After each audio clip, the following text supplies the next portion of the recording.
ఎవడైనను క్రీస్తు ఆత్మ లేనివాడైతే వాడు ఆయన వాడు కాడు. చిన్న ప్రార్థన చేసుకుందాం. మహాపరిశుద్ధుడా, ఘనుడా, అత్యున్నత సింహాసనం పైన ఆసీనుడు అయిన తండ్రి, నీ ఘనమైన శ్రేష్టమైన ఉన్నతమైన నామమునకు లెక్కలేని వందనాలు, స్తుతులు, స్తోత్రాలు చెల్లిస్తున్నాము రాజా.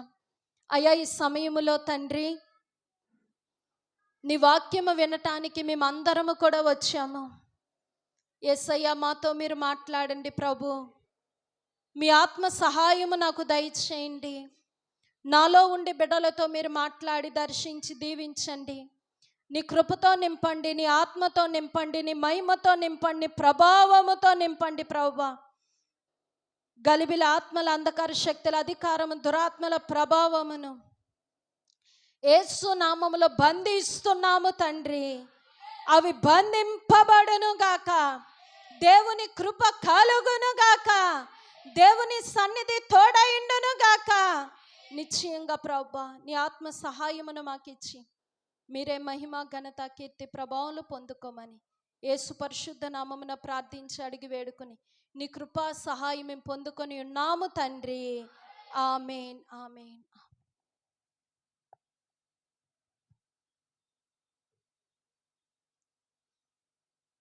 చదువుదాం.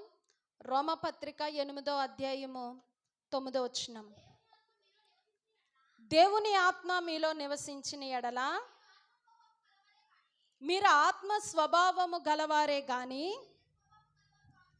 శరీర స్వభావము గలవారు కారు. హల్లెలూయా. ఇక్కడ మనం చూస్తే ప్రియమైన దేవుని జనాంగమా, చాలా మందికి ఈ దినాల వరకు కూడా తెలియనటువంటి విషయం ఏంటంటే, మేము యేసు ప్రభువుని నమ్ముకుని బాప్తీసం పొంది ప్రతి ఆదివారం చర్చికి వెళ్ళి వస్తూ ఉంటే సరిపోతుంది, ఇంకేమీ చేయక్కర్లేదు, ఇంకేమీ పొందుకోక్కర్లేదని చాలామంది ఒక ఆలోచనతో ఉంటారు. కానీ యేసు ప్రభు వారి దగ్గరికి ఒక రాత్రిపూట ఒక వృద్ధాప్యంలో ఉన్నటువంటి ఒక తండ్రి రావటం జరిగింది.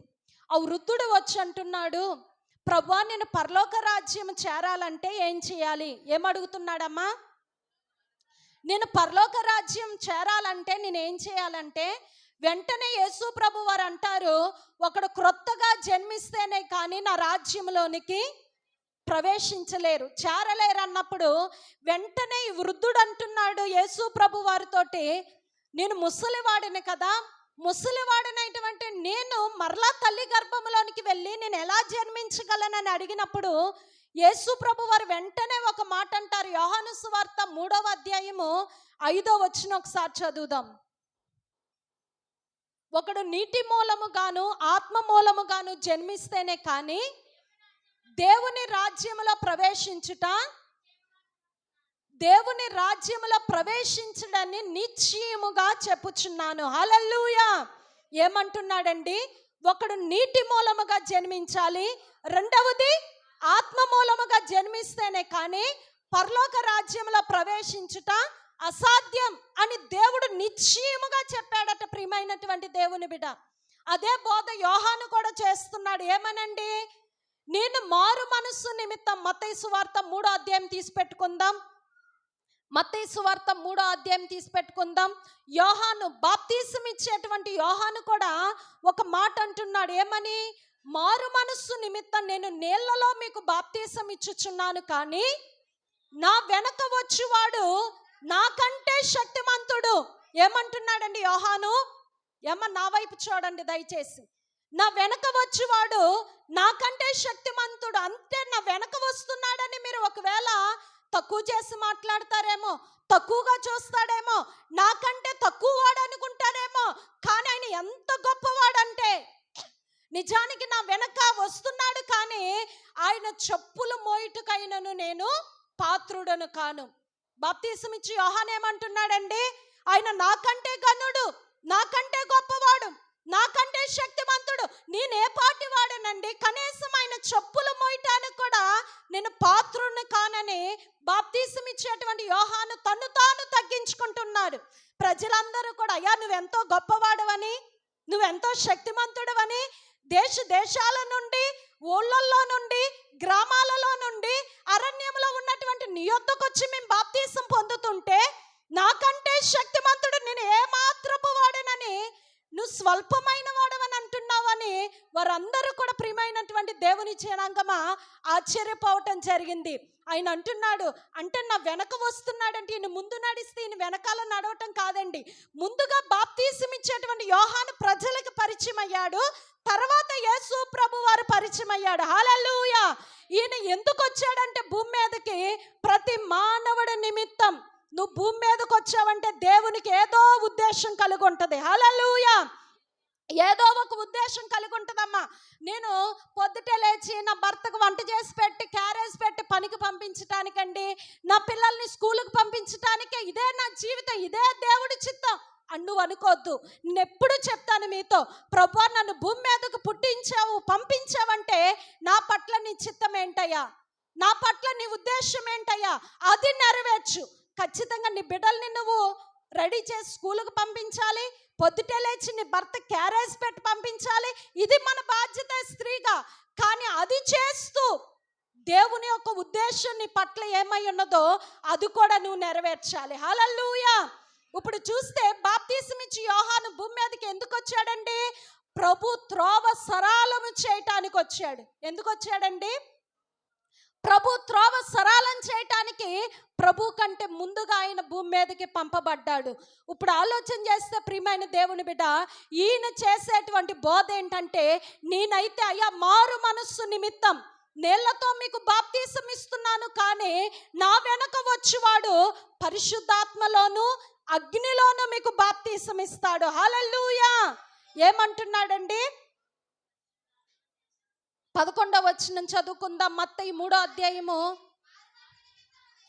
మారు మనస్సు నిమిత్తము నేను నీళ్లలో మీకు బాప్తీసం ఇచ్చుచున్నాను, అయితే నా వెనక వచ్చుచున్నవాడు నాకంటే శక్తిమంతుడు, ఆయన చెప్పులు మోయిటకైనను నేను పాత్రుడను కాను, ఆయన పరిశుద్ధాత్మలోను అగ్నితోను మీకు బాప్తీసం ఇచ్చును, ఆయన చేతిలో ఉన్నది, ఆయన తన కళ్ళమును బాగుగా శుభ్రము చేసి గోధుమలను కొట్టులో పోసి ఆరని అగ్నితో పొట్టును కాల్చివేయనని వారితో చెప్పాను. హల్లెలూయా. ఏమండి వింటున్నారా? ఏముందంటమ్మా మన ప్రభు చేతిలో? చాట ఉందంట. ఈ దినాన మనకి చాటలు కనిపించటం లేదు. పూర్వపు దినాలలో మాత్రం ప్రతి ఇంటిలో చాట్లు ఉండేవి, అవునా కాదండి? వాటిలో రేషన్ బీమా వస్తే చెరిగి బడ్డలు పొల్లు పొట్టంతా కూడా పడేసి చక్కగా బియ్యం వండుకొని తింటూ ఉండేవాళ్ళం. ఇక్కడ కూడా ప్రభు అయినటువంటి దేవుని వాక్యం ఏమని సెలవిస్తుందంటే, మన ప్రభువులో ఒక చాట్ ఉందంట. అంటే మనం చెరిగితే అందులో కొన్ని బెడ్డలు అవి ఇవి మిస్ అవుతాయేమో, కానీ ప్రభు అయినటువంటి దేవుని చేతిలో ఉన్నటువంటి చాటలో నుండి ఎటువంటి పొల్లు పొట్టు ఆయన చాటలో ఉండదంటమ్మా. బాగుగా శుభ్రం చేస్తాడట. ఇక్కడ వ్రాయబడింది, ఆయన చేతిలో ఒక చాట ఉంది, ఆయన తన కళ్ళమును బాగుగా శుభ్రం చేసి గట్టి గింజల్ని తన కొట్టులో పోసుకొని, అనగా నీతిమంతుల్ని, పరిశుద్ధుల్ని, యథార్థవంతుల్ని, బాప్తీసం పొందినటువంటి వారిని, నమ్మకస్తులైనటువంటి వారిని ఆయన రాజ్యంలోనికి తీసుకున్నట్ట పొల్లు పొట్టుని ఏం చేస్తాడండి? అగ్నితో కాల్చి వేస్తాడట. ప్రియమైన దేవుని బిడ్డ, హల్లెలూయా. హల్లెలూయా. ఈ రోజు నాడు చాలా మంది సావుకులు కళ్ళు కప్పి తిరగొచ్చు. నేను చేసేది ఎవరికి తెలుసండి, నన్ను ఎవరు చూస్తున్నారండి అని లోపల ఆలోచనలు దాచిపెట్టుకుంటూ ఉంటారట. కానీ దేవుడు అంటున్నాడు, నువ్వు ఆకాశమునికి ఎక్కినను నేను అక్కడ ఉన్నాను, అగాధముకి వెళ్ళినను నేను అక్కడనున్నాను, వేకువ రెక్కలు కట్టుకుని సముద్ర దిగంతముల వరకు నువ్వు వెళ్ళిపోయినా సరే నా హస్తం అక్కడను నీకు తోడై ఉంది. యోనా ఏం చేశాడండి? నన్ను ఎవ్వరు చూడట్లేదు కదా అని వాడ అడుగు భాగానికి వెళ్ళి పడుకున్నాడట. ప్రియమైన దేవుని బిడ్డ, గాఢ నిద్రలో ఉన్నాడు. కానీ దేవుడు విడిచిపెట్టాడా? దేవుడు విడిచిపెట్టాడు. ఒక ఉద్దేశాన్ని నీ పట్ల దేవుడు కలిగి ఉన్నాడు అంటే ఆ ఉద్దేశాన్ని విడిచిపెట్టి నువ్వు తిరగాలనుకున్నప్పటికీ కూడా ఆయన వెదకి వెదకి వెదకి పట్టుకునే దేవుడై ఉన్నాడు. హల్లెలూయా. మన సేవకులు ఎప్పుడు కూడా చెప్తూ ఉంటారు, ఆయన ఆత్మీయ తండ్రి గారి దగ్గరికి వెళ్తే, క్రిస్టఫర్ నీ పేరును బట్టి నువ్వు సిలువను మోయాలి, క్రీస్తును మోయాలి, నువ్వు సువార్త ప్రకటించాలి, నువ్వు సేవ చేయాలంటే 7 సంవత్సరాలు అక్కడికి వెళ్ళటం మానేశారు. కానీ దేవుడు విడిచిపెట్టాడంటారా? ప్రతికూల పరిస్థితులు తీసుకొచ్చి, ప్రభా ఇంకా నువ్వేనైనా నా దిక్కు, నాకు ఇక వేరే ఆధారం లేదు, నువ్వేం చెప్తే నేను అదే చేస్తాను అనే పరిస్థితికి తీసుకొచ్చాడు. ఇప్పుడు యోనా కూడా ఏం చేస్తున్నాడండి? చేప కడుపులో ఉండి, ప్రభా నన్ను రక్షించు, నన్ను కాపాడు, ఈ చేప కడుపులో నేను యాతన పడుతున్నానయ్యా, నన్ను బయటికి తీస్తే సజీవంగా నేను నీ సేవ చేస్తాను, నువ్వు వెళ్ళమన్న పట్టణానికి వెళ్తాను, నీ సువార్త ప్రకటిస్తానని ఏం చేశాడమ్మా? దేవునికి లొంగిపోయాడు. హల్లెలూయా. ఒక వ్యక్తిని, దొంగోడిని పోలీసులు పట్టుకుంటే నిజం చెప్పే వరకు కూడా ఏం చేస్తారండి? పనిష్మెంట్ ఇచ్చి బాధిస్తూనే ఉంటారు, కొడుతూనే ఉంటారు. ఖచ్చితంగా అతడు నిజం కక్కాల్సిందే. అలానే మన ప్రభు అయినటువంటి దేవుడు నీ పట్ల ఒక ఉద్దేశాన్ని కలిగి ఉన్నాడు అంటే ఆ ఉద్దేశం నెరవేర్చే వరకు కూడా దేవుడు నిన్ను పట్టి ఎక్కడికి వెళ్ళినా, ఎక్కడికి పారిపోయినా తీసుకొచ్చి మరలా దాంట్లో కూర్చోబెడతాడు. హల్లెలూయా. ఒక ఆమె సండే స్కూల్ పరిచర్య చేసే ఆమె, ఇక నేను సండే స్కూల్ పరిచర్య చేయను, నాకు వద్దనేసి ఆమె మానేసింది. అంటే యాక్టింగ్ సాంగ్స్ అవి నేర్పిస్తూ ఉండేది పిల్లలకి. ఇక నేను చేయలేననేసి మానేస్తే మొత్తం ఆమె ఆరోగ్యం అంతా తేడా వచ్చేసిందంటండి.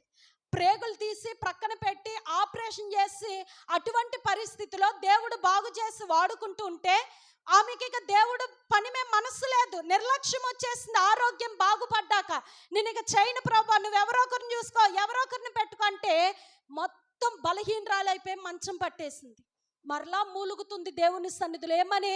నన్ను బాగు చేస్తే నీ సేవ చేస్తాను ప్రభా, నువ్వు నాకు అప్పగించినటువంటి పని నేను కొనసాగిస్తానంటే అప్పుడు మరలా దేవుడు ఆమెను బాగు చేయటం మొదలు పెట్టాడంట. హల్లెలూయా.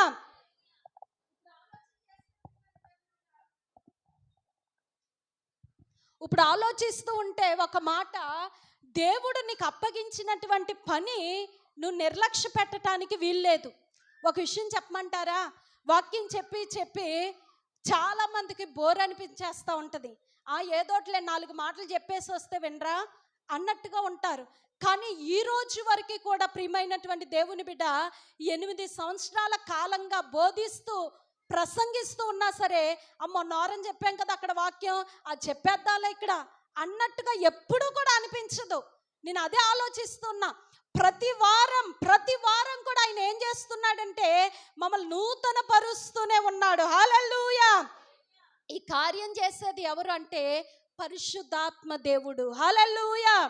ఎందుకంటే ప్రియమైనటువంటి దేవుని బిడ్డ, ఒకటి ఏదో చెప్పాలన్నట్టుగా చెప్పేసి, ఏదో చెయ్యాలి, ఏదో మాట్లాడాలన్నట్లుగా మాట్లాడేస్తే ఆత్మకార్యం జరగదు. వినే మీకు చప్పుడు అన్నం తిన్నట్టుగా ఉంటుంది, మాకు కూడా ఎప్పుడు ముగించి వెళ్ళిపోదామా అనిపిస్తుంది ఆత్మ నడిపింపు లేకపోతే. కానీ పరిశుద్ధాత్మ దేవుని యొక్క నింపుదలతో ఉండి దేవుని వాక్యాన్ని బోధిస్తూ ఉంటే వినే మీకైనా చెప్పే మాకైనా ఒక గొప్ప సంతోషాన్ని మనం పొందుకోగలుగుతాం. హల్లెలూయా. మొన్న ఉందూరు ప్రాంతాల్లో ఒక 7 మాత్రమే వచ్చారు ఉపవాస ప్రార్థనకి. నిజంగా అక్కడ చెప్పినటువంటి వాక్యం అక్కడ చెప్తూ ఉండగానే నేను కూడా గొప్ప ప్రసన్నత, సంతోషాన్ని పొందుకున్నాను. వాక్యం విన్న తర్వాత వారు చేసినటువంటి ప్రార్థనలు కూడా, ఈరోజు మాతో మాట్లాడావు ప్రభువా, మమ్మల్ని బలపరిచావు, ఈ వాక్యం ఎక్కడుందయ్యా, నువ్వు మాకు ఇచ్చావంటే మమ్మల్ని ఎంత ప్రేమిస్తున్నావని ఎంత పరవశించిపోయారో. అంటే దేవుడు ఒక 100 మంది ఉంటేనే నేను దిగొచ్చి మాట్లాడతాను అనట్లేదండి. ఒక్కరున్నా సరే ఆయన దిగొచ్చి మాట్లాడతాడు. హల్లెలూయా, హల్లెలూయా. కాబట్టి ఇక్కడ చూస్తే ప్రియమైనటువంటి దేవుని జనాంగమా, మన ప్రభు చేతిలో ఏముందంటే అండి, ఓ చాట ఉందట. ఆయన కళ్ళమును బాగుగా శుభ్రం చేసి గట్టి గింజల్ని కొట్టులో వేసుకుని ఆరని అగ్నితో పొట్టును కాల్చివేస్తానంటున్నాడు. ఈ యొక్క గట్టి గింజలు ఎవరు, పొట్టు ఎవరు అంటే ప్రియమైనటువంటి దేవుని బిడ్డ, దేవుని యొక్క ఆత్మ సహాయము, దేవుని యొక్క ఆత్మ నింపుదలతో ఉన్న ప్రతి ఒక్కరు కూడా గట్టి గింజల లెక్కలోనికి వస్తారు. దేవుని యొక్క ఆత్మ అభిషేకం లేనటువంటి వారందరూ కూడా ఈ యొక్క పొట్టు వలె ఉండటానికి కారణమవుతారు. కాబట్టి అపోస్తులైనటువంటి పౌలు రూఢిగా చెప్పినటువంటి మాట ఏంటంటే, రోమపత్రిక మనం ఇందాక చదివాం కదండి, 8వ అధ్యాయము 9వ వచనంలో వ్రాయబడిన మాట చూస్తే, దేవుని ఆత్మ మీలో నివసించుచున్న ఎడల మీరు ఆత్మ స్వభావము గలవారే గాని శరీర స్వభావము గలవారు కారు. హల్లెలూయా.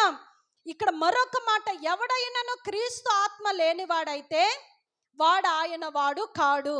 ఏంటి వింటున్నారా? బైబిల్స్ లేవో మీ దగ్గర? దయచేసి చూడండి. చూస్తే ఏమంటున్నాడండి దేవుడు? ఎవడైనను క్రీస్తు ఆత్మ లేనివాడైతే వాడు ఆయన వాడు కాడు అని రూఢిగా చెప్పబడింది.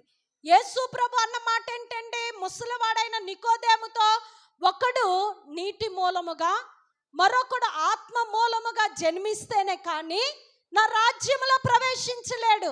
అంటే మనం నీటిలో బాప్తీసం పొందితే సరిపోదు. ఏ బాప్తీసం పొందవలసి ఉన్నదండి? ఆత్మ బాప్తీసం పొందవలసి ఉంది. మన ఉపవాస ప్రార్థనలు అనుకుంటే నేను చెప్పాను ఏమని? లూకాసు వార్త 11వ అధ్యాయం 13వ వచనంలో, తన అడుగు ప్రతి వారికి నిశ్చయముగా ఆయన తన ఆత్మను అనుగ్రహిస్తాడు. ఏమనుగ్రహిస్తాడండి? ఆయన ఆత్మను అనుగ్రహిస్తాడు. ఈ ఆత్మ మనలోనికి వచ్చినప్పుడు ఏం తీసుకొస్తుందండి అంటే, ఎఫెసీ పత్రిక 4వ అధ్యాయం 1వ వచనం చదవండి. ఎఫెసీలకు రాసిన పత్రిక 4వ అధ్యాయము 1వ వచనం. కాబట్టి మీరు సమాధానమను బంధము చేత ఆత్మ కలిగించే ఐక్యతను కాపాడుకొనుట యందు శ్రద్ధ కలిగిన వారై ప్రేమతో ఒకరినొకడు సహించుచు. చాలమ్మా. అమ్మా, ఈ మాట మీరు రూఢిగా చదివారా? గ్రహించారా దేవుని బిడ్డ?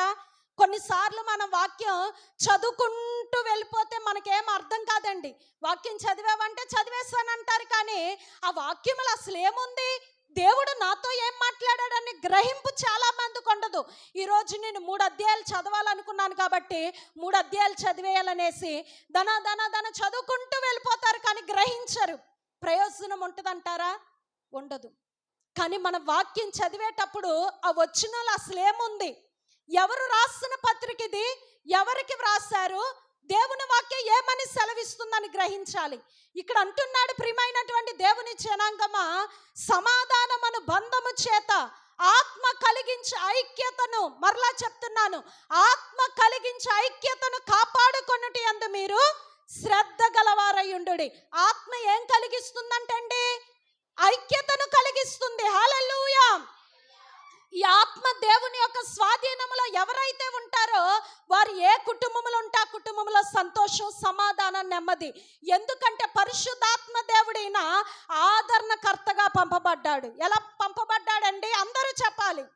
ఆదరణకర్తగా పంపబడ్డాడు.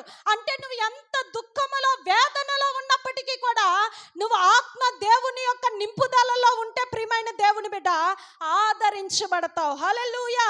మీకు అందరికీ కూడా తెలుసు, గతించిన దినాలలో దేవరాజయ్య గారి చిన్న కుమారుడు చనిపోయాడు అనారోగ్య పరిస్థితిని బట్టి. ఆయన్ని పలకరించడానికి మేము వెళ్తే ఎవరైనా సరే వెళ్ళిన వారు ఆదరిస్తారు, అవునా కాదండి? కానీ అక్కడ ఉన్న కొంతసేపు కూడా, ప్రియమైనటువంటి దేవుని బిడ్డ, ఆయన మాటలలో మేము ఆదరించబడ్డాం. అంటే ఆ సేవకుడిని దేవుడు ఎంత ఆదరించి ఎంత బలపరిచాడంటే, అసలు నిజంగా ప్రియమైనటువంటి దేవుని బిడ్డ, యవ్వన ప్రాయంలోనికి వచ్చి ఎదిగిన మొక్క వలె, చెక్కబడిన కొమ్మ వలె ఉన్నటువంటి కుమారుడు ఈ లోకాన్ని విడిచిపెట్టిపోయాడంటే, ఎటు చూసిన కుమారుడు ఆలోచనలు, కుమారుడి ధ్యాస, కుమారుడి యొక్క తలంపులే వారిని వెంటాడి కృంగదీసేస్తాయి. కళ్ళ ముందు బిడ్డలు పోతే మంచం పట్టేసిన వాళ్ళు కూడా చాలా మంది ఉన్నారు, అవునా కాదండి? కానీ ఆ తండ్రి, ప్రియమైనటువంటి దేవుని బిడ్డ, ఎంత ధైర్యంగా ఉన్నాడు, ఎంత నిరీక్షణ కలిగి ఉన్నాడంటే చూస్తే మాకు ఎంత ఆశ్చర్యం అనిపించిందో. నిజంగా ప్రియమైనటువంటి దేవుని బిడ్డ, ఆయన అంతగా ధైర్యపరిచింది ఎవరండి? నాన్న కొంచెం సౌండ్ ఏంటో సైలెంట్గా ఉంది. హల్లెలూయా. ఏంటి? ఆయన అంతగా ఆదరించింది ఎవరమ్మా? ఆత్మదేవుడు, పరిశుద్ధాత్మ దేవుడు ఆదరణకర్తగా ఈ లోకానికి పంపబడ్డాడు. ఒక్క మాట ఆలోచన చేస్తే, ఈరోజు నీకు నాకు కూడా ఆదరణ అనేది కావాలి. నీ హృదయ వేదన ఏంటో నాకు తెలియదు, నీ ప్రక్కవారికి తెలియదు, నువ్వు ఏ విషయంలో నలిగిపోతున్నావో, ఏ విషయంలో కృంగిపోతున్నావో, కొంతమంది అయితే అనారోగ్య సమస్యలు పైకి చెప్పుకోలేక, ఆర్థిక ఇబ్బందులు పైకి చెప్తే తక్కువగా చూస్తారేమో, బిడ్డలు మాటినట్లేదంటే నన్ను ఏమంటారో అని నీ లోపల ఎన్నో సమస్యలను బట్టి నలిగిపోతున్నావు. నీ గుండెలకు తగినటువంటి గాయం పోవట్లేదు, మానట్లేదు. కానీ మనం నమ్మినటువంటి దేవుడు పై గాయాలు మానపటం కాదమ్మా, చెదరను గుండెను ఆయన బాగు చేస్తానంటున్నాడు. బాగు చేస్తాడండి? ఈ శరీరానికి గాయం తగిలితే ఆయింట్మెంట్ రాసుకుని మాన్పుకోగలుగుతాం. కానీ గుండెలకైన గాయం మాన్పాలి అంటే అది ఎవ్వరి మానవుడి వల్ల కాదండి, వైద్యుల వల్ల కూడా కాదు.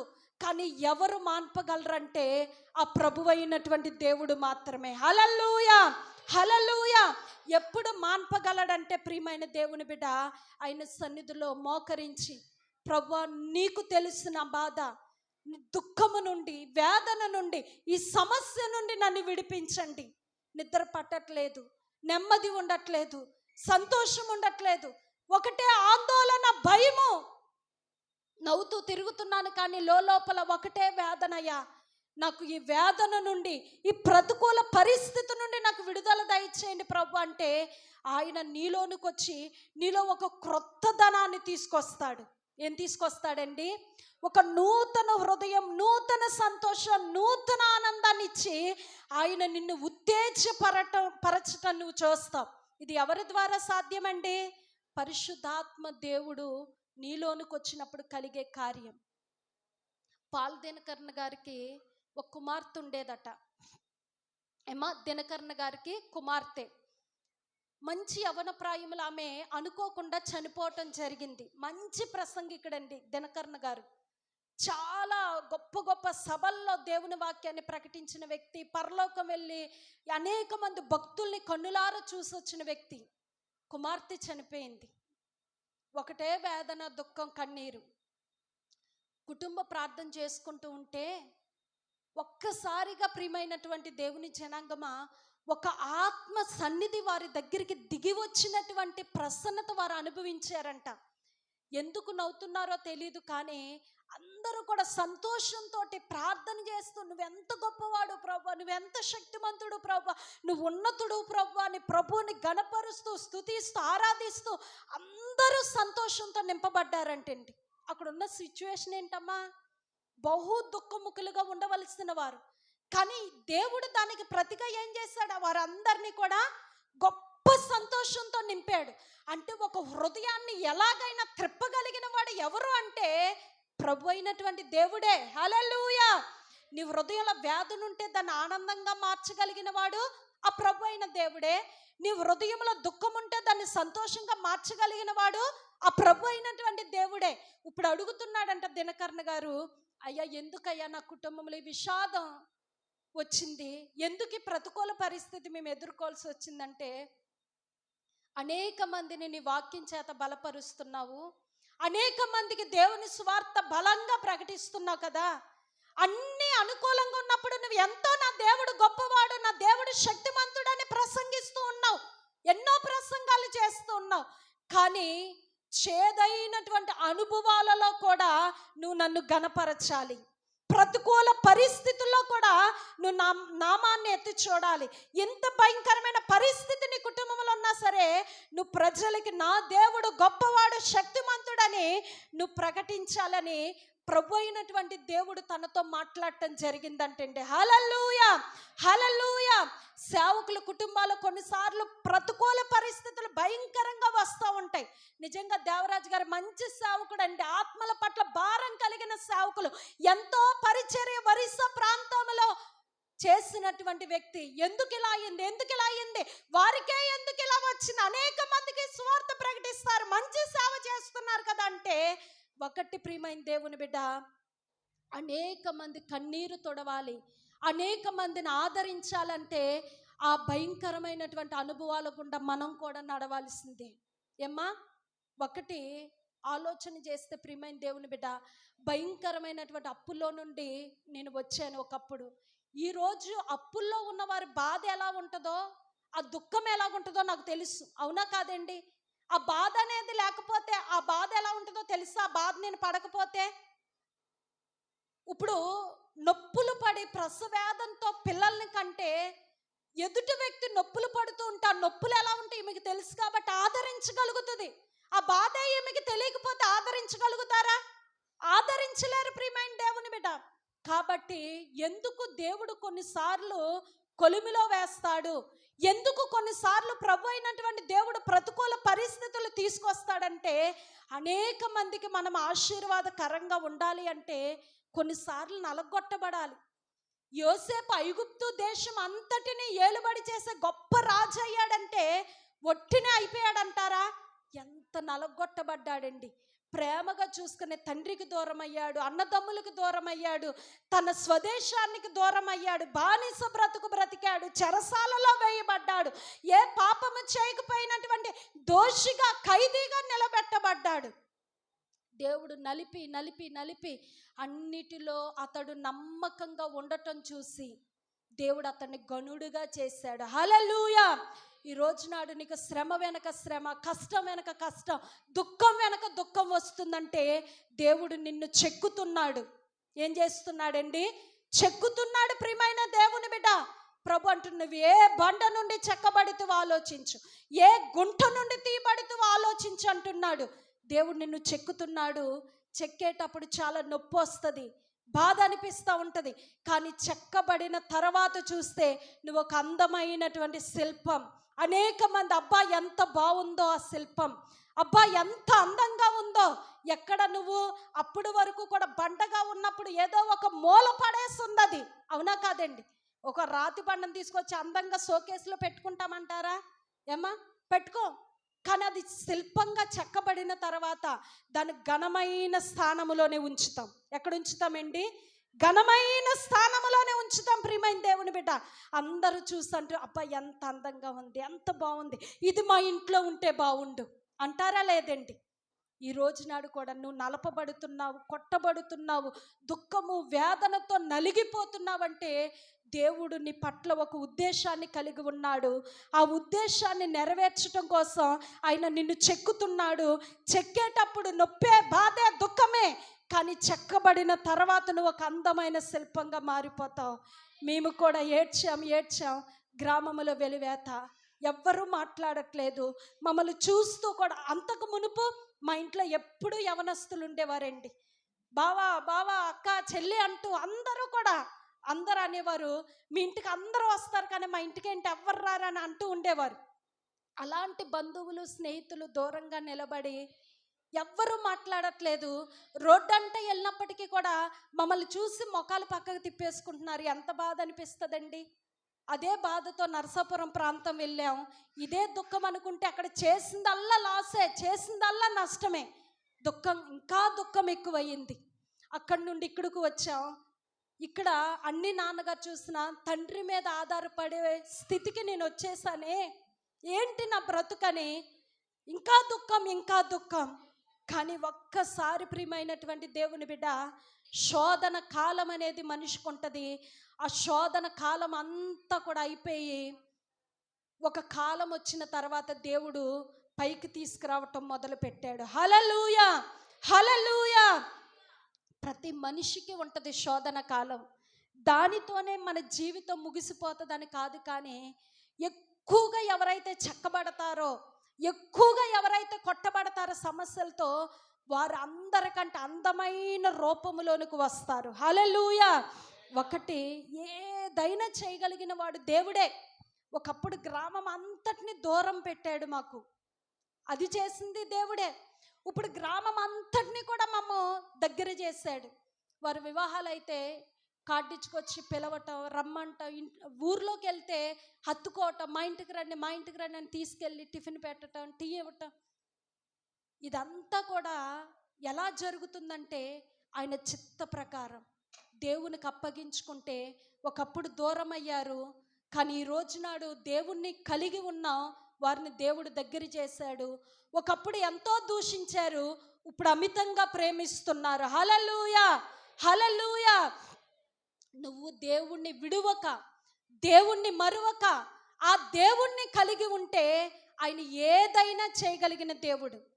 ఒకటి, నిన్ను అట్టడుక్కి వెళ్ళిపోయినా సరే మరలా తిరిగి నిన్ను పునర్నిర్మించగలిగిన వాడు మన ప్రభు అయిన యేసే. ఆయన వాక్యం సజీవమైంది. చెప్దాం, ఆయన వాక్యం ఏంటండి? సజీవమైనది, బలము కలిగినది. ప్రియమైన దేవుని బిడ్డ, ఆ ప్రభు అయిన దేవుడు అంటున్నాడు, నేను అరణ్యాన్ని ఏదేను వలె నాన్న వినాలి, అరణ్యాన్ని ఏదేను వలె చేస్తాను, ఎడారి భూమిని యెహోవా తోట వలె అగునట్లుగా చేస్తానంటున్నాడు. ఎండమావులను నీటి మడుగులుగా చేస్తాడంట. మనం చేయగలమా? నీళ్లు ఉన్నాయని పరిగెడతాం, అక్కడ ఎండమావులే తప్ప నీళ్లు కనబడు.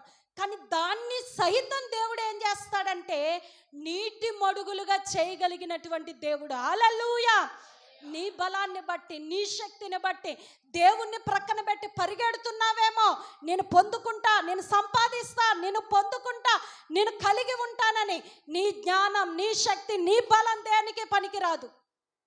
హగారు అనుకుంది, నేను వెతికి వెతికి తిరిగి తిరిగి జీవజల బుగ్గను నేను కనుగొంటాను, నా కుమారుడి దప్పికను తీరుస్తానని తన బలాన్ని ఆధారం చేసుకుని అరణ్యంలో తిరిగి తిరిగి తిరిగి కనుగొనగలిగిందా?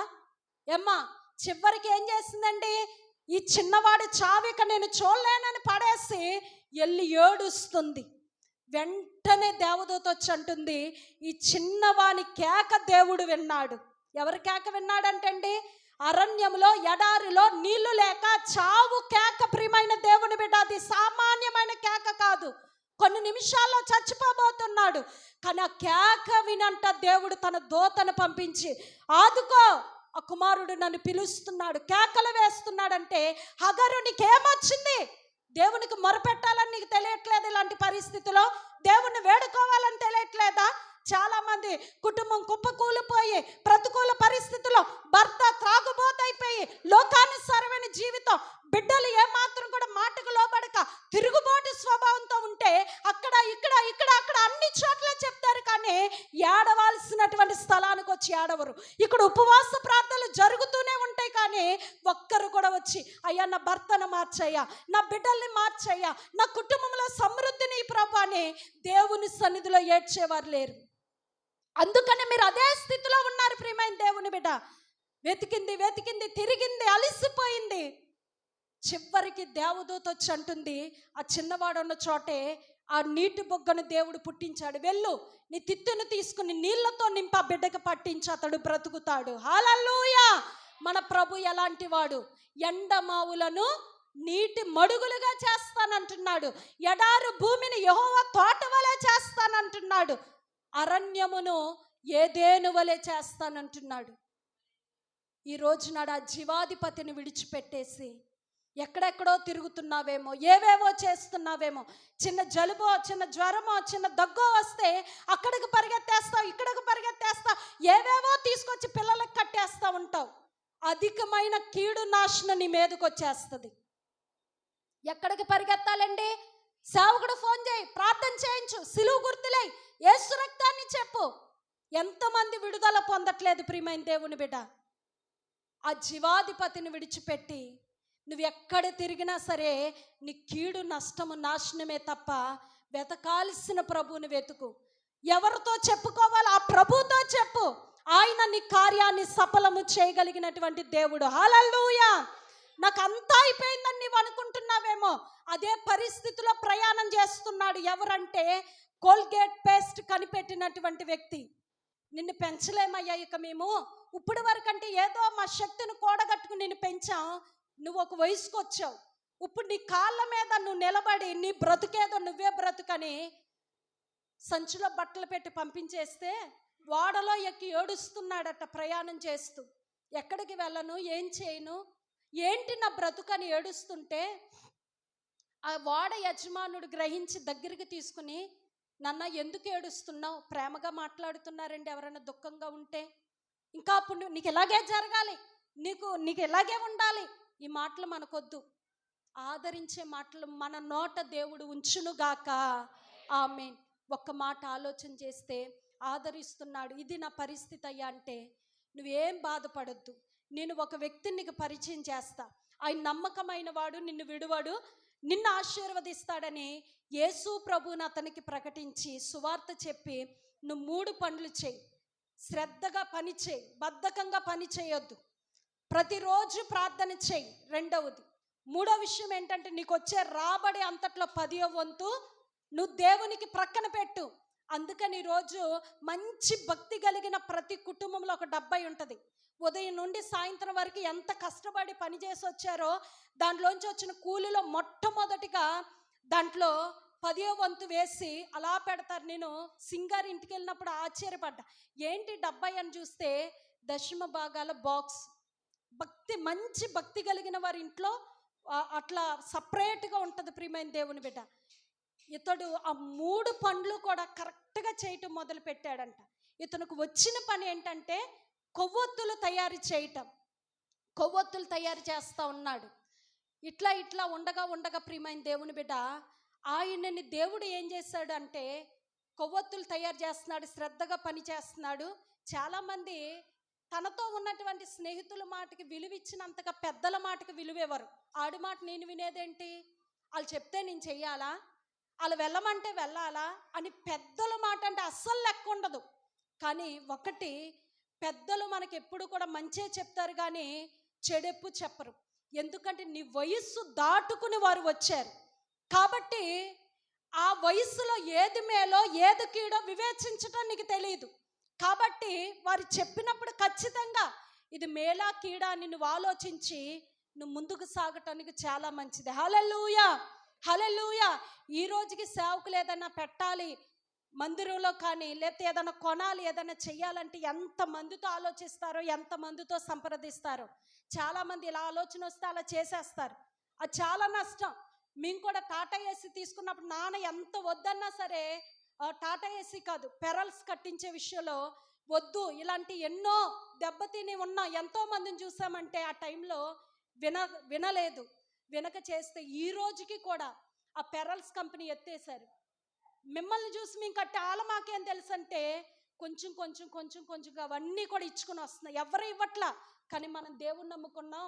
వారు ఎంతో కష్టపడి కట్టారు. నా పిల్లల పెళ్ళిళ్ళకి అవి వస్తాయి కదా అని ప్రయాసతో కట్టారు కదా అని కొంత కట్టిన దాంట్లో సగం కట్టుకుంటూ వస్తున్నాం. కేవలం మన సేవకులం కాబట్టి ఆ ఫలం పరలోకంలో మేము తిన్నది కాదు, చేసింది కాదు.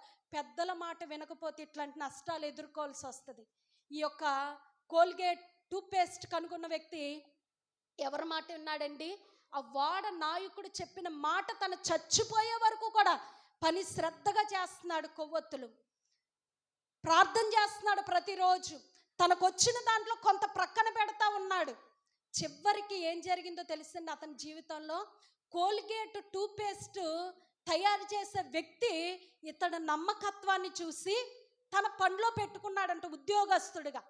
ఉద్యోగస్తుడిగా పెట్టుకుని నమ్మకంగా చేస్తున్నాడు. ఎక్కడ ఎటువంటి లోపం లేదు అతనిలో. మేనేజర్గా చేశాడంట. మేనేజర్ పోస్ట్ ఇచ్చారు. ఆ మేనేజర్ పోస్ట్ ఇచ్చిన కొంతకాలానికి ఈ వృద్ధుడు బాగా ముసలివాడైపోయి చనిపోయే స్థితికి వచ్చి ఫ్యాక్టరీ నేను ఎవరికి అప్పగించాలి, తన బిడ్డలందరూ మంచి ఉద్యోగస్తులు అక్కడ లేరు వాళ్ళు. చివరికి ఆ ఫ్యాక్టరీ అంతటిని కూడా కోల్గేట్ టూత్పేస్ట్ ఆయనకి రాసి ఇచ్చేశాడట. హల్లెలూయా, హల్లెలూయా. ఇప్పుడు ఎలాగా వాడలో అడుగు పెట్టాడండి? ఏమీ లేనివాడుగా సంచిలో 4 జతల బట్టలు పెట్టుకుని ప్రయాణం మొదలు పెట్టాడు.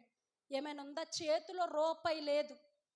కానీ ఆ నావికుడు మాట అతడు విన్నాడండి.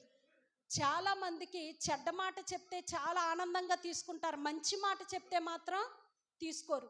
కానీ మంచి మాట మన జీవితాన్ని ఒక యాడ్ వస్తుంది కదండి, ఒక ఐడియా జీవితాన్నే మార్చేస్తుంది. నిజంగా మన జీవితంలో తీసుకునే ఒక్క డెసిషన్, అది మంచి డెసిషన్ మనకి ఏం చేస్తుందంటే మన జీవితాన్ని అద్భుతంగా మారుస్తుంది. హల్లెలూయా, హల్లెలూయా.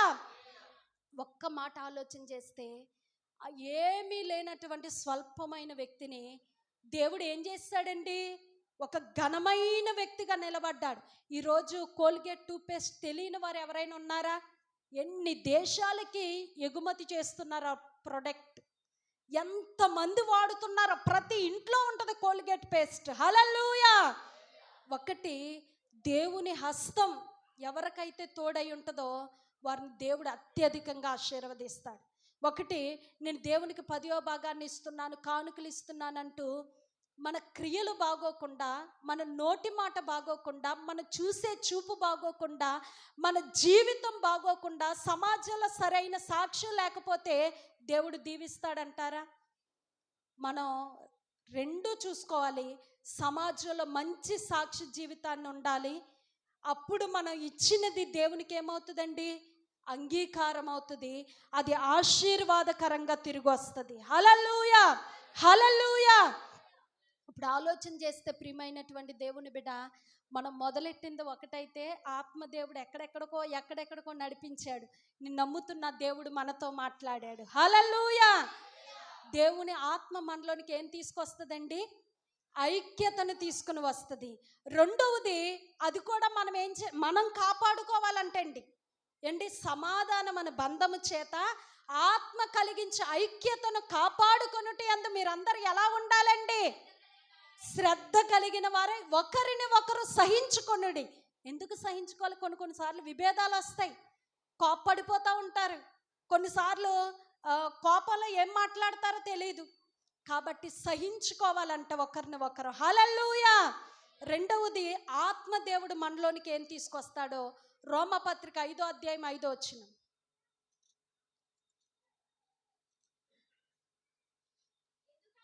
ఎందుకనగా ఈ నిరీక్షణ మనలను సిగ్గుపరచదు, మనకు అనుగ్రహించబడిన పరిశుద్ధాత్మ ద్వారా మన దేవుని ప్రేమ మన హృదయములలో కుమ్మరింపబడి ఉన్నది. హల్లెలూయా. అందరూ వింటున్నారండి? దయచేసి పిల్లల్ని క్రమపరచండి. 5వ అధ్యాయం 5వ వచనంలో చూస్తే రోమపత్రిక, మనకు అనుగ్రహింపబడిన పరిశుద్ధాత్మ ద్వారా దేవుని ప్రేమ మన హృదయములలో కుమ్మరింపబడి ఉన్నది. హల్లెలూయా. ఎవరి ద్వారా మనకు అప్పగింపబడిందంటండి? మనలో దేవుని ప్రేమ ఎలాగ కుమ్మరింపబడుతుంది? ఈరోజు ఒక మాట ఆలోచిస్తే, అటువంటి వాళ్ళని ఎలా ప్రేమిస్తున్నారండి? అటువంటి వాళ్ళతో ఎలా మాట్లాడుతున్నారు? అటువంటి వాళ్ళతో ఎట్లా సహవాసం చేస్తున్నారంటే, ఒకటి, మన స్వభావం అయితే క్షమించలేం, మన స్వభావం అయితే ప్రేమించలేం. కానీ ఎలా ప్రేమించగలుగుతున్నారంటే, ఇక్కడ వ్రాయబడింది, మనకు అనుగ్రహింపబడిన పరిశుద్ధాత్మ ద్వారా దేవుని ప్రేమ మన హృదయములలో కొమ్మరింపబడుతుంది. హల్లెలూయా, హల్లెలూయా. అది మన స్వభావం కాదు. ప్రియమైన దేవుని బిడ్డ, నా గురించి ఎక్కడైనా చెడ్డగా చెప్పారనుకోండి, వారు ఎదురు పడితే మాట్లాడగలమంటారా? నా గురించి అక్కడ అట్లా చెప్పావని సంగతి చూస్తా, సమయం రాని, మానవ నైజం అది అంటాం, అవునా కాదండి? కానీ వారు ఎదురు పడగానే అన్నీ మర్చిపోయి, అమ్మ వందనాలు, బాగున్నావా, ఎలా ఉన్నావు, ఏం చేస్తున్నారు అని మాట్లాడుతున్నాం. హృదయంలో ఏ కల్మషం, ఏ కక్ష పెట్టుకోకుండా పలకరిస్తున్నామంటే కారణం ఏంటండి? దేవుని ప్రేమ మనలో ఉంది. అది ఎలా వచ్చిందంటే, మనకు అనుగ్రహించబడిన పరిశుద్ధాత్మ దేవుడు తీసుకొచ్చాడు. హల్లెలూయా, హల్లెలూయా.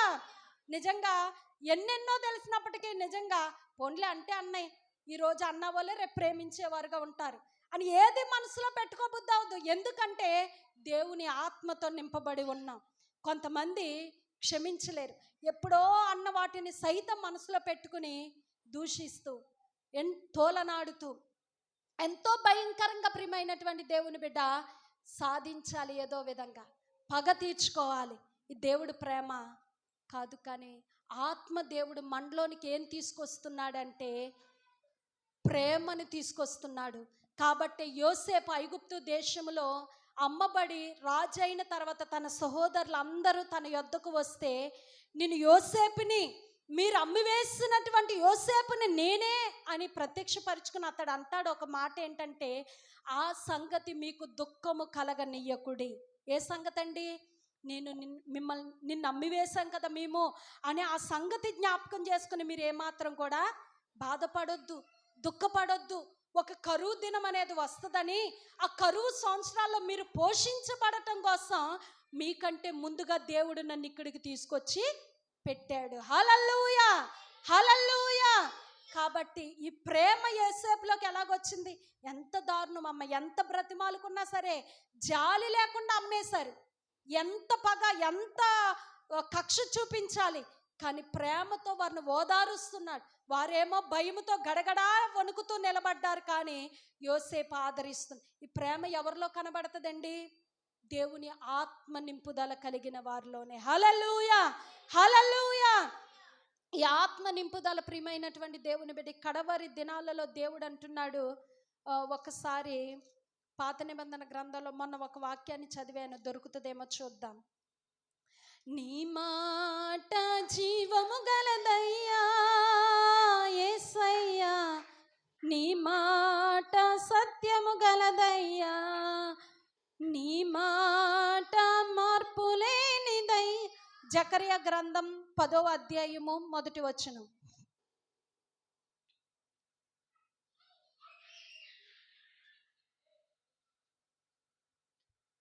జకర్యా గ్రంథం 10వ అధ్యాయం 1వ వచనం. కడవరి వానకాలమున వర్షము దయచేయమని యెహోవాను వేడుకొనుడే. హల్లెలూయా. ఇది మీరు ఒకవేళ ఈ లోకంలో కురిసే వాన గురించి మీకు అనిపిస్తుందేమో, కానీ ఈ వచనం చూడగానే నాకేమనిపించిందో తెలుసండి? కడవరి వాన కుమ్మరించబడులాగున దేవునిని వేడుకోవాలంట. అది ఏ వాన, ఏ వర్షం అంటే పరిశుద్ధాత్మ దేవుని యొక్క అభిషేకం. హల్లెలూయా, హల్లెలూయా. ఏ వాన గురించి వేడుకోవాలండి? పరిశుద్ధాత్మ దేవుని. అయ్యా, కడవరి దినాల్లో ఉన్న మా సంఘం అంతటిని, నా కుటుంబం అంతటిని, నా దేశంలో ఉన్న ప్రజలందరినీ నీ ఆత్మతో నింపండి అయ్యా, మీరు అభిషేకించండి అని దేవునిని వేడుకుంటూ ఉండాలంటమ్మా. హల్లెలూయా. కాబట్టి ఎవరైతే ఇప్పటికి నీటి బాప్తీసం పొందిక చాలు అనుకుంటున్నారో, దేవుడు వారితో అంటున్నాడు, లేదు, మీరు పరిశుద్ధాత్మ చేత బాప్తీసం పొందాలి. ఏ బాప్తీసం అండి? ఎందుకంటే బాప్తీసం ఇచ్చి యోహాన్ అంటున్నాడు, నన్ను ఊరకే ఎందుకు అటు ఇటు తిరగొద్దు, దయచేసి అస్తమాట బయటికి లోనికి వద్దు, పని ఉంటేనే తప్ప లేకపోతే లేవద్దు. బాప్తీసం ఇచ్చి యోహాన్ అంటున్నాడు, నేను నీళ్ళలో మీకు బాప్తీసం ఇస్తున్నాను, కానీ నా వెనక వచ్చేవాడు అగ్నిలోను పరిశుద్ధాత్మలో మీకు బాప్తీసం ఇస్తాడు.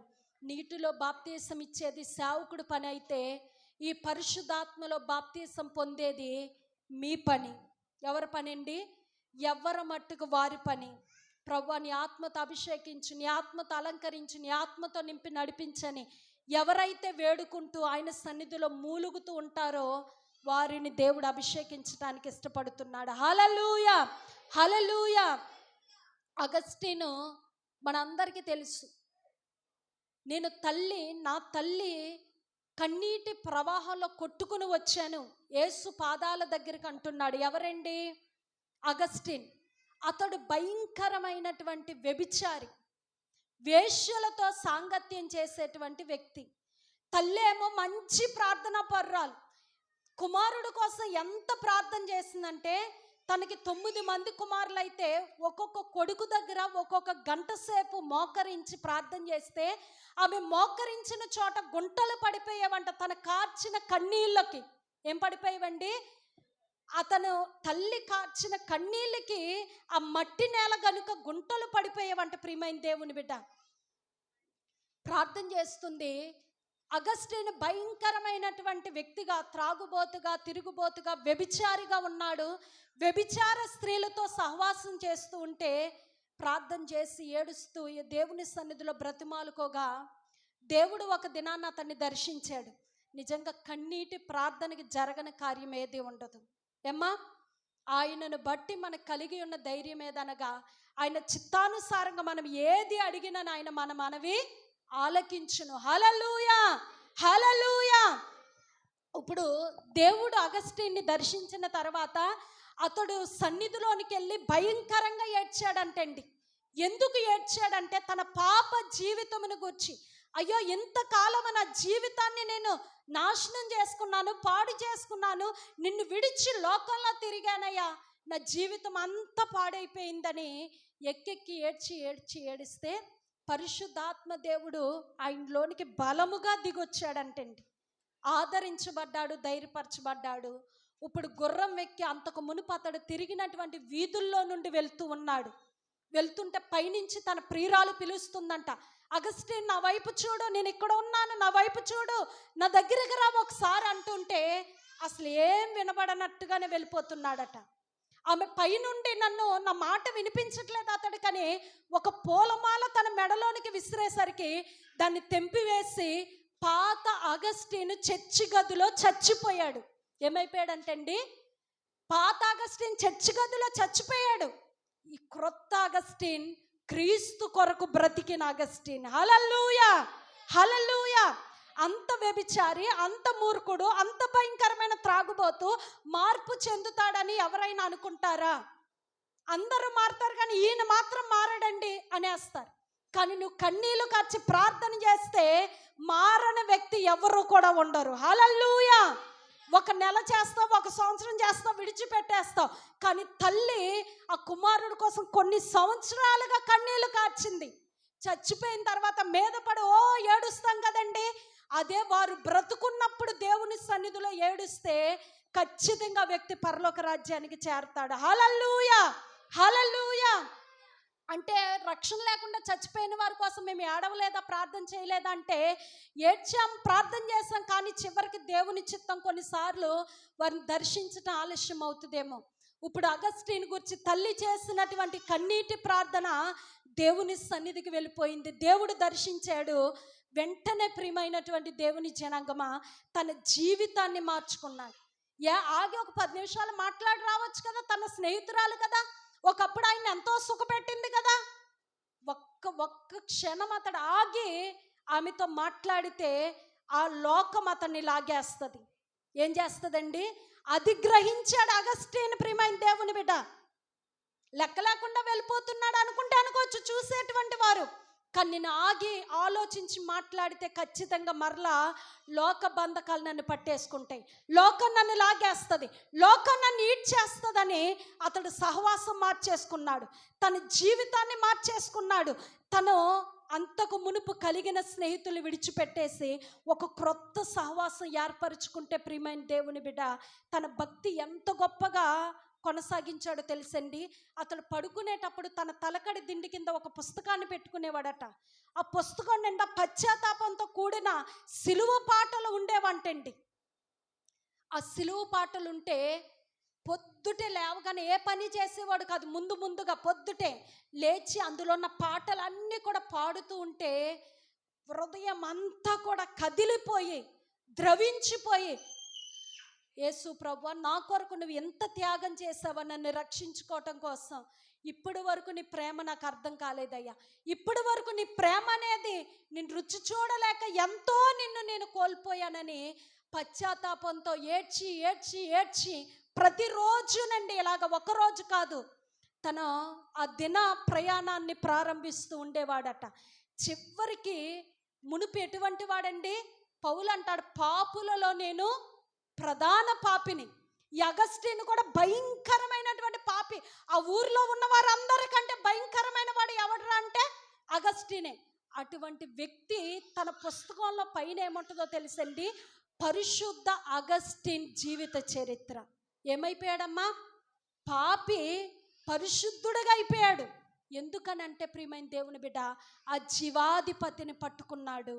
లోకంలోకి వెళ్ళానయ్యా, లోక పాపాన్ని రుచి చూచాను, నాకు సంతోషం లేదు, నెమ్మది లేదు, నాకు నష్టాన్ని తీసుకొచ్చింది, కీడును తీసుకొచ్చింది, ఆనందం లేదు.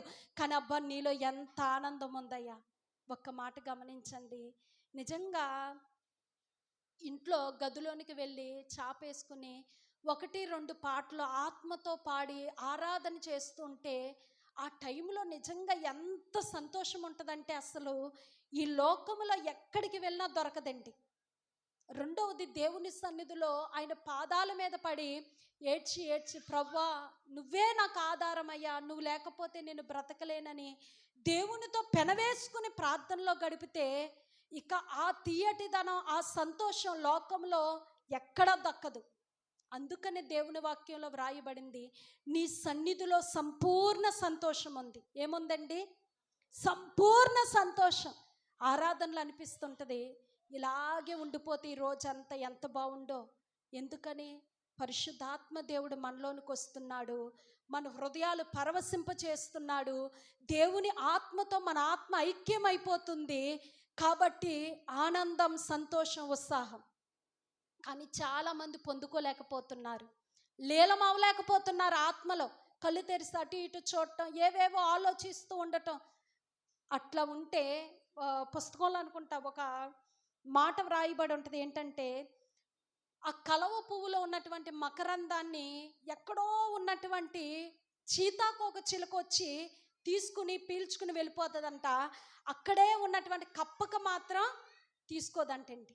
కానీ ఒక మాట గమనించండి, ఇక్కడ జరిగేటువంటి ఆరాధన, ఇక్కడ జరిగేటువంటి ఈ యొక్క స్తుతి ప్రార్థనలు, ఇక్కడ చెప్పబడేటువంటి వాక్యాలు నిజంగా ప్రియమైన దేవుని బిడ్డ, అది మీకు తెలుసు, మరి ఎక్కడ ఉండవు. ఎక్కడైనా అరుదుగా ఉండొచ్చు. మీ గొప్పతనాన్ని మీరే చెప్పుకుంటున్నారు అనుకున్నా పర్వాలేదు, వాస్తవం మాట్లాడుతున్నాను. ఈ లోకంలో చాలామంది ఆత్మీయ ఆరాధన లేక హృదయాలలో ఎండిపోయినటువంటి స్థితికి దిగజారిపోతూ ఉన్నారు. కాబట్టి ఉందూరు ప్రాంతాల్లో కేశవరం నుండి అక్కడి నుండి ఇక్కడి నుండి రావడానికి అక్కడ చర్చెస్ లేవంటారా? ఉన్నాయి. కానీ ఆత్మీయ ఆరాధన కావాలి. ఆత్మ నడిపింపుతో కూడిన వాక్యం మాకు కావాలి. ఆత్మ నడిపింపుతో కూడిన వాక్యం మేము వింటుంటే మా హృదయాలు సంతోషిస్తూ మీ సరిచేయబడుతున్నామంటున్నారు. హల్లెలూయా. నాకు ఆమె, నేను వెళ్ళే దారిలోనే కదమ్మా ఇంటికాడ దింపేస్తానని బండి ఎక్కించుకుని ఎండగంటలో దింపుతామంటుంది. బైబిల్ అంటే చదవాలనిపించేది కాదంటండి ఆమెకు. అంతకు మునుపు వాళ్ళు చెరువుల మీద జీతానికి వచ్చారు. ఇప్పుడు ఇక్కడ వాక్యం విన్న తర్వాత రోజు వాక్యం చదవాలనిపిస్తుంది. ఎప్పుడు పని అవుతుందా, ఎప్పుడు వాక్యం చదువుదామా అని. మరి మనలో ఎక్కడ కనబడుతుందా ఆసక్తి? వినగా వినగా అంట ఏమైపోతుందండి, ఈ మన్నా తిని తిని ఏమన్నారు, సయ్యాసరా లేని మన్నా మాకొద్దు బాబోయ్, మాకు మాంసం కావాలి, మాకు చేపలు కావాలి, మాకు ఉల్లిగడ్డలు కావాలని ఏడ్చారట. ఈరోజు మనకు అనిపిస్తుంది ఆ మన్నా మనకుంటే బాగుండు, ఆ టేస్ట్ ఎట్లా ఉంటుందో అని అనిపిస్తుందా? లేదండి. దేవదూతలు తినే ఆహారాన్ని దేవుడు వారికి ఇచ్చి పోషించాడు. దేవదూతలు తినే ఆహారం ఎంత సంతోషం, ఎంత సంతృప్తిగా ఉంటుందండి. కానీ మనం వెక్కసమైపోతుందేమో అనిపిస్తుంది కొన్నిసార్లు. కాబట్టి సమయం ఉండగా దేవుడు మనకి ఇచ్చిన సమయంలో మనం దేవునికి దగ్గరగా వద్దాం. దేవుని వాక్యంతో మన హృదయాలను నింపుకుందాం. దేవుని వాక్యానికి చెవియొగ్గే వారిగా ఉందాం. హల్లెలూయా, హల్లెలూయా. ప్రార్థన చేయండి. మాలో కూడా ఉజ్జీవం తగ్గిపోకూడదు, ఆత్మ బలం తగ్గిపోకూడదు. ఎందుకంటే మేము బలంగా ఉంటే సంఘాన్ని ఉజ్జీవింపజేసి ముందుకు నడిపించగలుగుతాం. కాబట్టి దయచేసి ప్రార్థనలో జ్ఞాపకం చేసుకోండి. మరి ఒక్క విషయం, దేవుడు ఈరోజు మనతో మాట్లాడినటువంటి మాట ఏంటి అంటే, పరిశుద్ధాత్మ దేవుని యొక్క నింపుదలతో సంఘం ఉండాలి. ఆత్మ దేవుడు మనలోనికి ఏం తీసుకొస్తాడంటే ఐక్యత తీసుకొస్తాడు. రెండవది ప్రేమని తీసుకుని వస్తాడు. అగస్టిన్ దేవుని సన్నిధిలో ఏడ్చి ప్రార్థన చేసినప్పుడు పరిశుద్ధాత్మ దేవుని ఆత్మ నింపుదల పొందుకున్నాడు. కాబట్టి పాపాన్ని జయించి ఒక పరిశుద్ధమైనటువంటి జీవితాన్ని అతడు జీవించగలిగాడు. అతడు గూర్చి వ్రాయబడిన మాట ఏంటంటే, అతడుతో ఉన్నటువంటి వ్యక్తులు వేరే వాళ్ళ గురించి చెడ్డగా చెప్తే అస్సలు వినేవాడు కాదంటండి. వద్దు, వారి గురించి వీరి గురించి నా దగ్గర చెప్పొద్దు, వారి గురించి మనం మాట్లాడుకోవద్దని ఒక గుంపును తయారు చేశాడు. ఎన్నో పుస్తకాలు రాశాడు. అస్సలు ఖాళీ ఉండేవాడు కాదంటండి. రాసి రాసి రాసి ఎన్ని పుస్తకాలు రాశాడో, అద్భుతమైనటువంటి బుక్స్. దేవుడేమన్నాడమ్మా, నేను అరణ్యాన్ని ఏదేను వలె చేస్తానన్నాడు, ఎడారి భూమిని యెహోవా తోట వలె చేస్తానన్నాడు. ఒకప్పుడు అగస్టిన్ జీవితం మురుగు జీవితం, కంపు కొట్టే జీవితం. కానీ ఇప్పుడు ఏమైపోయాడమ్మా, పరిశుద్ధ అగస్టిన్. అమ్మో, అగస్టిన్ గారు వస్తున్నారండి ఈ ప్రాంతానికని గుంపులు గుంపులు గుంపులు గుంపులు ప్రజలు వచ్చేసేవారు ఆయన మాటలు వినటానికి, ఆయన మీటింగ్స్కి ఏకీభవించటానికి. యేసయ్యకి నీ జీవితాన్ని అప్పగిస్తే ఆ ఘనత, ఆ ఖ్యాతి, ఆ ఉన్నతమైన స్థితి దేవుడిస్తాడు. హల్లెలూయా, హల్లెలూయా. కాబట్టి ఇది ఎవరికి సాధ్యం అంటే దేవునికి ఒక్కడికే. ఆయనే ఏదైనా చేయగలడు. నాకు పదే పదే దేవుడి మధ్యకాలంలో జ్ఞాపకం చేస్తున్నాడు. పచ్చని చెట్టును ఎండిన చెట్టుగాను, ఎండిన చెట్టును పచ్చని చెట్టుగా చేయవాడు నేనే అంటున్నాడు. నీ జీవితం ఎండిపోయిందేమో, పచ్చనిదిగా చేయటానికి దేవుడు అర్హుడు. పచ్చగా ఉన్నటువంటి జీవితాన్ని ఇంకనూ ఫలింప చేయటానికి ఆయన మాత్రమే శక్తిమంతుడు. కానీ ఎండిపోయినట్టుగా మీరు మాత్రం ఉండొద్దు. ఒకప్పుడు పచ్చగా ఉన్నారు, ఈరోజు ఎందుకు ఎండిపోయారంటే, నిస్సారం అయిపోయారంటే ప్రియమైన దేవుని బిడ్డ, ఒకవేళ దేవునికి ఏమైనా దూరం అయ్యారేమో. గమనించండి, ఈరోజు ప్రభు అయిన దేవుడు ఎన్నో మనతో మాట్లాడాడు. ఈ మాటలన్నిటిని బట్టి ప్రభు మన ఆత్మీయ జీవితాలను వృద్ధి పొందించును గాక. దేవుడు మాతో వాక్యం ద్వారా మాట్లాడాడన్న ప్రతి ఒక్కరు ప్రభుని స్తుతిద్దాం. హల్లెలూయా, హల్లెలూయా, హల్లెలూయా. ప్రభు నిశ్చయముగా ఆ దేవుని కార్యం మీలో జరిగించును గాక. ఆమేన్. ఒకటి ఎప్పుడు జరిగే కార్యమే ఏంటంటే, ఒక సబ్జెక్టు వేస్గా ఒక ఆర్డర్లో మీకు వాక్యాన్ని చెప్పాలని చక్కగా రాసుకుని వస్తాం. కానీ నిలబడిన తర్వాత మాత్రం ఎక్కడెక్కడికో మీరు సిద్ధపరచుకొని వాక్యాలు మాటలు కూడా దేవుడు ఏం చేస్తాడండి, తీసుకొచ్చి మన ముందు పెట్టేస్తాడు.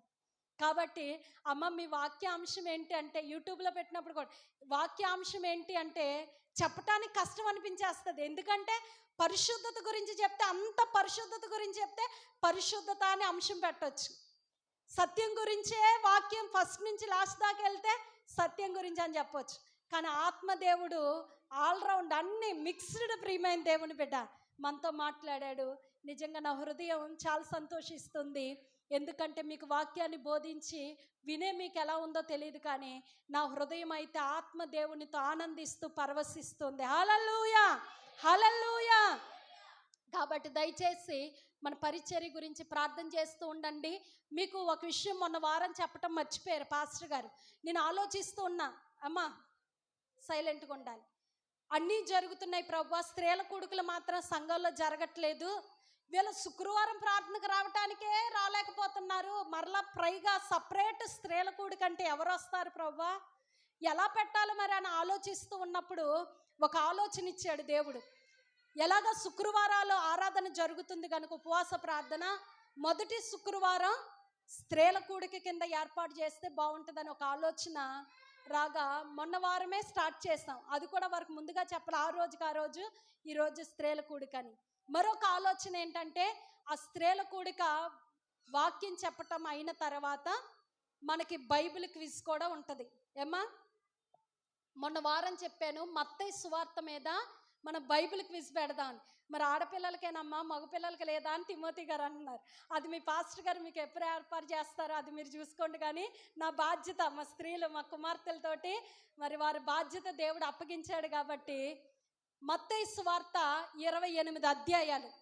పుస్తకం పెడితే మీకు చదవటం కష్టమే, పనులు చేసుకుంటూ ఒకవైపు చదవాలి. కాబట్టి అందులో సగం 14 అధ్యాయాల్లోంచి మీకు అమ్మయ్యా కొంత భారం దిగింది అన్నట్టు హేనమ్మ గారు మరి కొంతమంది చూస్తున్నారు. హల్లెలూయా.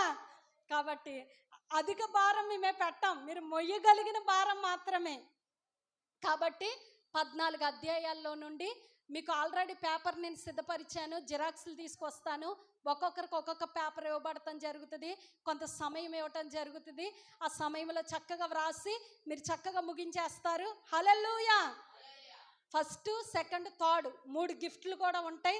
నేను వచ్చినప్పుడే ఇస్తాను అవి కూడా, ఎందుకంటే మరి ఎవరు రాశారు ఏంటో ఎలా రాశారు చెప్పాలి. కాబట్టి ప్రతి నెల మొదటి శుక్రవారం మనకి స్త్రీల కూడిక, దాని తర్వాత బైబిల్ క్విజ్. కాబట్టి చదవండి, సిద్ధపడండి. 14 అధ్యాయాలు. హల్లెలూయా. మిగిలిన 14 అధ్యాయాలు మరలా నెలలో. కాబట్టి VBS గురించి కూడా ప్రార్థన చేయండి. 15వ తారీఖు ఇంకా మనకు 3 రోజులు ఉన్నాయి. అప్పుడు పిల్లలకి ఇక్కడ భోజనాలు కూడా వండాలి. కాబట్టి దయచేసి ఆ బాధ్యత కొనసాగిస్తున్న వారు కూడా దయచేసి సమయానికి పొద్దుటే రండి, సేవకులు మీతో మాట్లాడతారు, వచ్చి సహకరించాల్సిందిగా ప్రేమతో తెలియపరుస్తుంది. ఎప్పుడు పెద్దోళ్ళు పిల్లలు కలిపి వండుకొని తింటున్నాం, ఈసారి మాత్రం కేవలం పిల్లలకి మాత్రమే. ఎంత ఆశీర్వాదం అండి, కారం లేకుండా టేస్టీగా చేసి పెట్టాలి. అలానే చేస్తున్నారు. ప్రభునామానికి మహిమ. చక్కగా వారికి స్నాక్స్ ఉంటాయి, ఫుడ్ ఉంటుంది, చక్కగా ఆనందంగా జరుగుతుంది. హల్లెలూయా. ఇది ఫస్ట్ సంవత్సరం కాబట్టి ఒక్కరోజే పెట్టాం. వచ్చే సంవత్సరం 2 రోజులు, దేవుని చిత్తం అయితే 3వ సంవత్సరం 3 దినాలు పెట్టుకుందాం. పిల్లలందరి సెలవులకు ఆనందించాలి యేసయ్యలో. అదే మా ఆశ. హల్లెలూయా. నాకు తెలిసి గేమ్స్ అవి కూడా పెడతారేమో, వారికి అప్పగిస్తున్నాం కాబట్టి వారు ఎలా నడిపిస్తే అలా నడుద్దాం. పప్పెట్ షో ఉంటుంది, బొమ్మతోటి మాట్లాడిపించడం, అవన్నీ కూడా దయచేసి పెద్దోళ్ళు కూడా రావచ్చు చూడటానికి, మేము కూడా రావచ్చమ్మా అన్నట్టుగా చూస్తున్నారు కాబట్టి గమనించండి. రండి, పిల్లల్ని చూసుకోవాలి కదా, అంతా కూడా వాళ్ళని క్రమపరచాలి కాబట్టి దయచేసి గమనించండి. బుధవారం మనకి ఇక్కడ విబిఎస్ పెద్దమైపో వాళ్ళకి కూడా చెప్పాం, మరి ఎంతమంది వస్తారో. ఉందూరు వాళ్ళని కూడా ఇక్కడికి తీసుకొస్తాం. మన పిల్లలు ఇంకా బంధువుల పిల్లల్ని కూడా కౌరు పెడితే ఇంకా సంతోషం. ఎంతమంది వస్తే అంతమంది దేవుళ్ళు ఆనందిస్తారు. హల్లెలూయా. దేవుడి మాటలు మీ హృదయాల్లో ముద్రించును గాక. ఆమేన్. కానుకల సేకరణ జరుగుతుండగా పాట పాడుకుందాం. గమ్ముని ముగించుకుని వెళ్ళిపోదా అన్నా సరే, ఎక్కడికి వెళ్తావు, నా పిల్లలకి